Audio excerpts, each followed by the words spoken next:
Monday, March 8th is International Women's Day.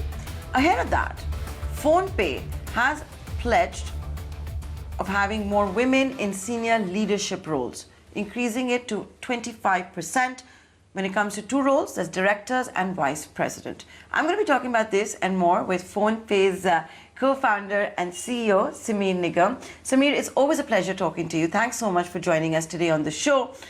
You know, every day should be Women's Day. We have a Women's Day right now, and ahead of that, we've seen an announcement coming in from PhonePe. I don't want to steal your thunder. You tell us, what is this pledge that PhonePe is taking? Yes, indeed. I think every day should be Women's Day. I think we are announcing the launch of our diversity and inclusion plan formally. And we looked at various cuts of society, and we've settled on three for this year where we are starting. First is on gender inclusion. I don't call it diversity, it's half the species. We've taken a specific target where we are saying 25% of the company's senior leadership, we're at 16%, 25% of the senior leadership at PhonePe, vice presidents and directors are going to be women by year end. Second, we're going to start sensitizing and educating our base and all our employees around the needs of the LGBT community, the rights of the LGBT community, and trying to create a workplace where we can actually have more people from the LGBT community come in and find both safe harbor and a very welcoming home. The third is for people with special abilities, especially to begin with people with physical disability where they can't travel to offices. We've identified a bunch of company workflows and job classes where we believe we can create permanent employment for people working from home. So these are the three we've chosen for this year. We've discussed many more, economic diversity, religion, race, creed, caste, sex. We're discussing a whole bunch of them, but these are the three that we decided to start with. So this goal that you have of 25%, put in perspective for us, how many women do you already have in these roles currently? We're at 16% today, which means, so we have about 65 odd people at the director or the vice president level. Those are the two senior most levels from the founders. And our goal is to get to 25%. Just given the growth in the org, the other way to think about it is we are at about 12 out of 65, about 12 out of 65, and we need to get to 25 out of 100. At least that's the first milestone. This is actually the first of two milestones. On the gender diversity track, we're trying to make sure that we get to 35% by 22 end. That's where we would feel that we've done enough in terms of making sure we've really forcefully broken sort of any perception of a glass ceiling at the top, and young women in the country look at PhonePe and say, that's a place I want to work at. I can get to the highest echelons with a high degree of certainty. You know, this is a double-edged fight that women have to go through in battle, right? One is that A, just to make it, to get those roles, and then second, to get equal pay. It's very well documented now how for the same work, men do get paid more. So can you tell me at PhonePe, when you make this pledge, are you looking at that aspect as well, equal pay? So it's interesting. I'm on a diversity and inclusion committee with 5 of my women colleagues, and we've talked about this. So I think the real answer is equal work for, or rather equal pay for equal work, not levels. And we at PhonePe are very clear, whether it's equity or it's cash, we will basically compensate exactly the same. We are actually reviewing the data, both from the HR database and from the finance side.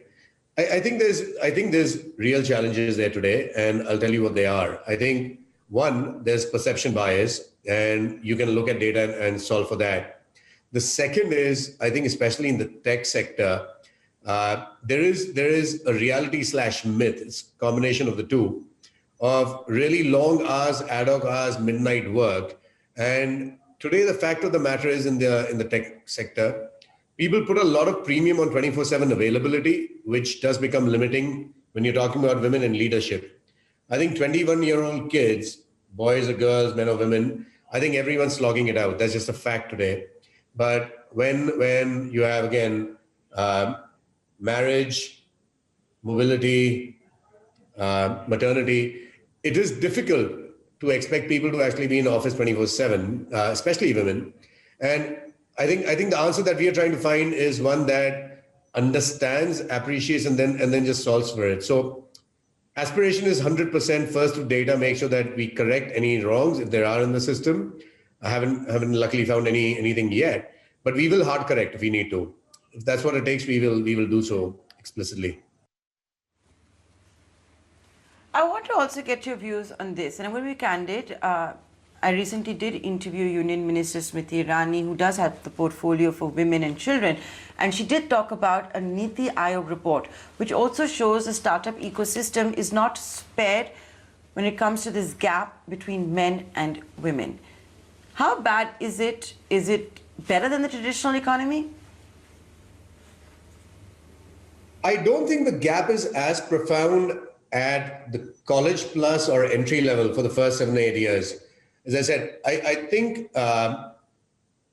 the industry, and by startup is too broad, but the tech startup community, as I said, I think the prevailing perception is that if you are really ambitious, you're turned on 24/7. And I think there's a significant drop off in the middle of the funnel in companies. So even if it's 40% women in the first 5 years at a company in junior roles, when it comes to marriage and then maternity, those are the two big drop-offs. We studied a lot of data as a group right now. And of course, I mean, all three founders, we are in our 40s. All our leadership team is pretty old. So I think we've seen this in our own lives. We've seen this with our own spouses. And it's a fact. It's a challenging time, and you have to acknowledge before you solve it. I think the startup industry, I fancy the chances of this industry doing better than all industries, because I don't think it's coming from a place of misogyny or deliberate, I think, bias. I think it's right now coming from a place of people just actually paying attention to it. You have to understand, it's hard for early stage startups to even talk about any kind of diversity or inclusion, because you're scrambling for survival in the first few years. So we jumped into this. I mean, we're entering now our 5th year, 6th year, and we've jumped into this as a formal charter now because we feel that we have the scale, we have the stability where we can do this. Instead of it being lip service, this came from within. This didn't come from, a board directive or a market or government objective. This is coming from us because we can. And I think as startups come of age, I think we'll end up outperforming the old industries. I really hope so. Now, what about during the lockdown and the work from home era? What has that meant for women in the workforce, in the startup ecosystem, a company like yours? Has it been a leveler, or has it made the gap with men more profound? Again, I think work from home, having been stress tested during COVID helps, because one of the questions was, for example, again, I mean, if you go out into the West, there are countries which have very, very long maternity breaks, and you have very, very long work from home setups. India has neither. And I keep bringing that up because the problem is not employment for women in startups. I think they're all equal opportunity employers. The problem is the glass ceiling, the perceived glass ceiling or the real glass ceiling. And it's breaking in the middle. It's not breaking at the top, it's breaking in the middle. And I think work from home is a big part of the solution, or flexi hours more than work from home is a big part of the answer. At least that's what our interviews and our data is telling us.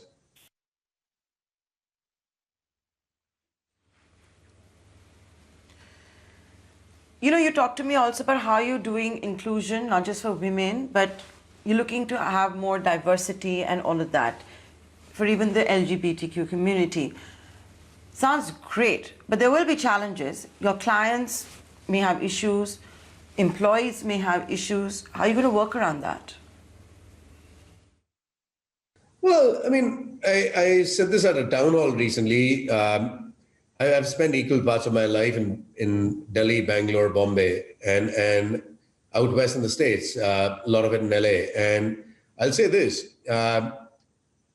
even personally, it started from a place of hate because there was a very strong indoctrination, especially in the 80s. You couldn't even say the word gay or lesbian, probably like just saying the word. I mean, you'd have to go and do Ganga Snan. I mean, that's how we were brought up. By the time I got to Bombay, which was in the 90s, you started reading, there was more awareness, there was international news, and you started actually asking more questions as a teenager, saying, yeah, they don't seem very different. I know some people who are coming out of the closet. It's still early days for the country. And then I spent my 20s in the States. And to be honest, I saw the very best of vibrancy and had people in my office who were lesbian, gay, transgender. And I would be like lying if I said it was very, very hard to tell if you were trying to find a difference because these are just your normal colleagues. Their sexual orientation or who they were didn't become a topic until work hours ended. And after that, everyone just asked casually anyway. So the squeamishness went away. We are not at the same place at all at a country level today. Having said that, I think, well, the courts said we're decriminalizing it, it's high time. The government's trying to figure out where they land with it. We know for a fact that there are state governments trying to actually make sure that they do their part in finding employment for, say, transvestites, transgender people.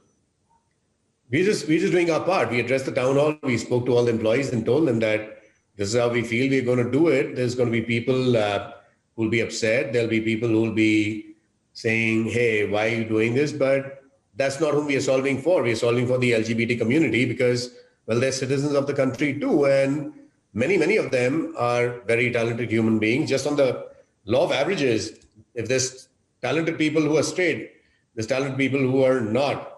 And we want to make sure that everyone finds a home at PhonePe. And also as consumers of applications, if they think of us, they know we're not coming from a bigoted place.